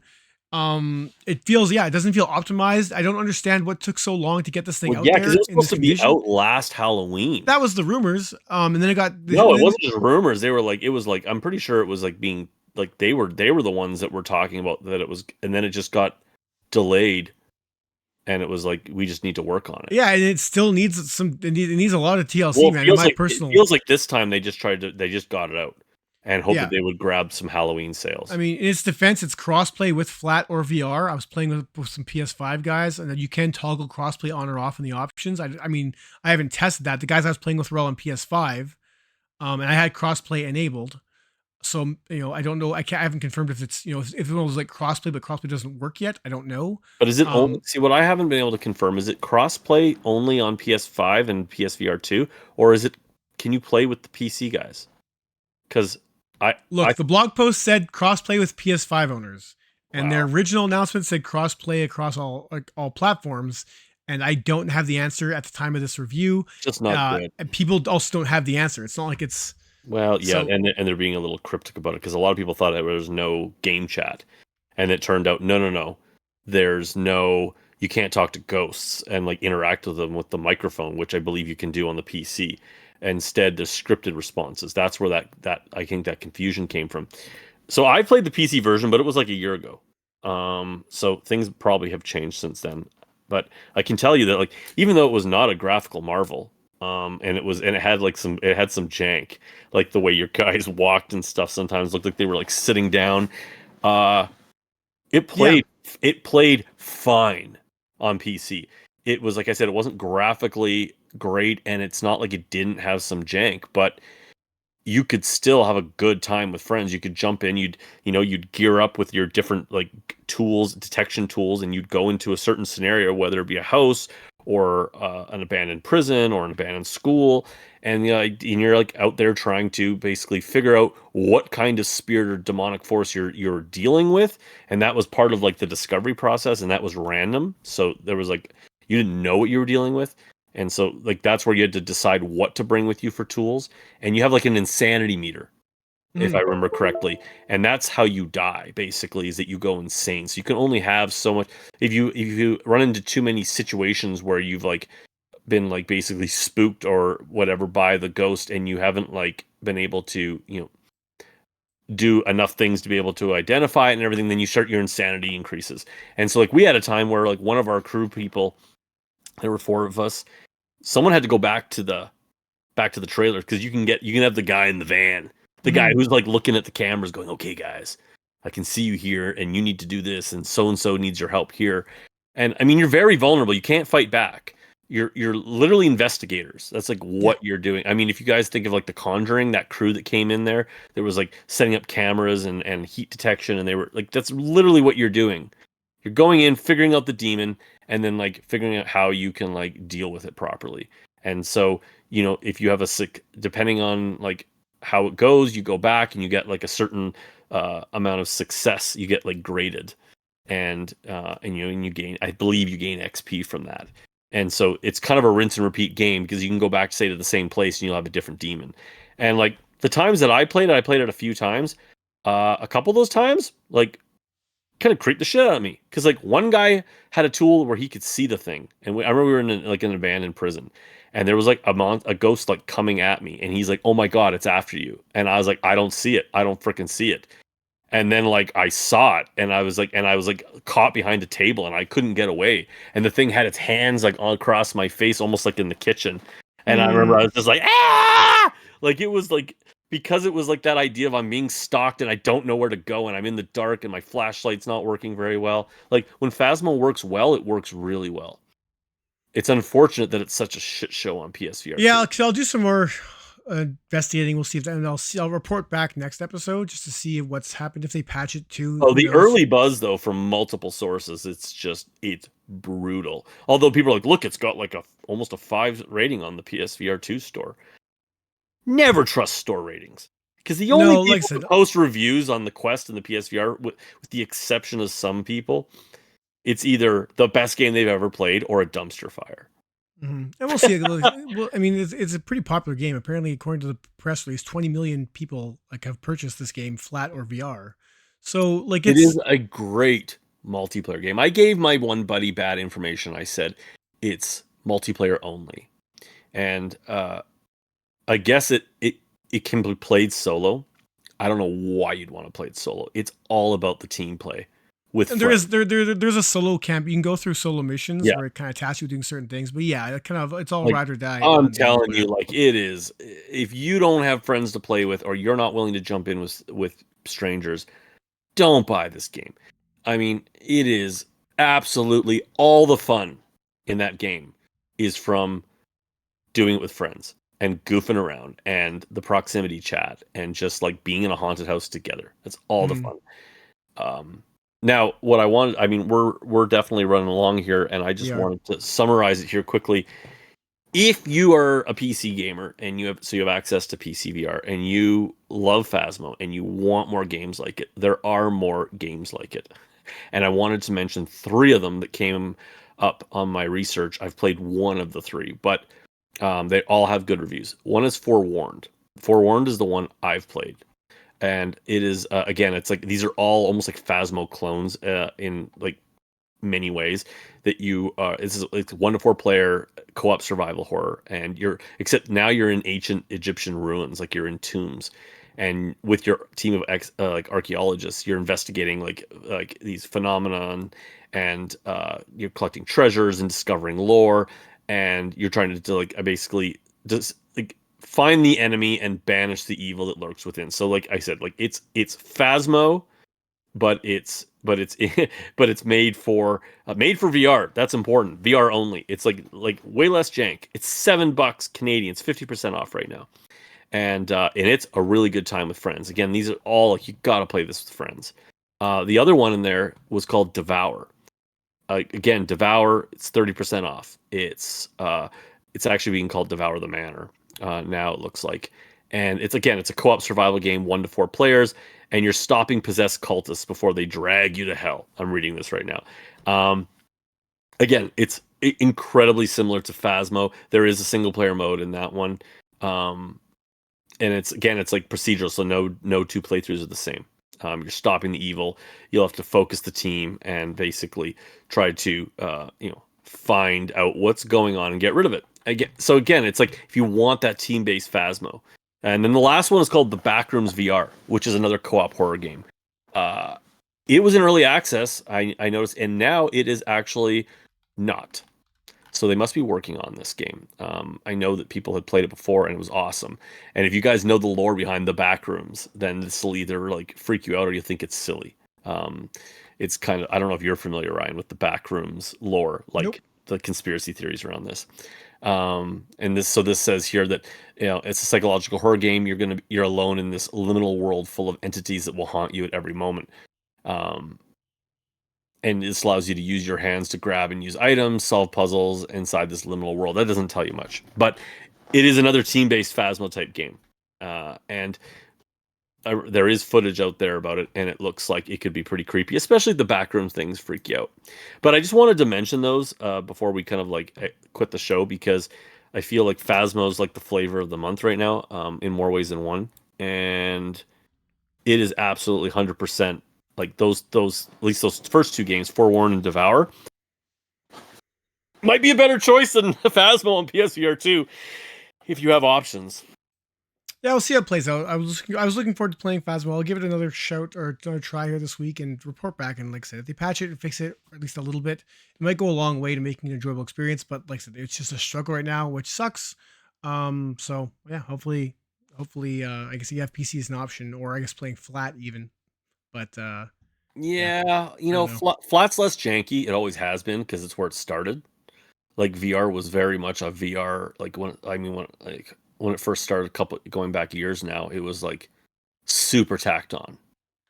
But I think it's found most of its popularity in the VR world, or at least its lasting popularity. I could be talking out of my ass with that, but in my world, at least, that seems to be where only place I hear about it.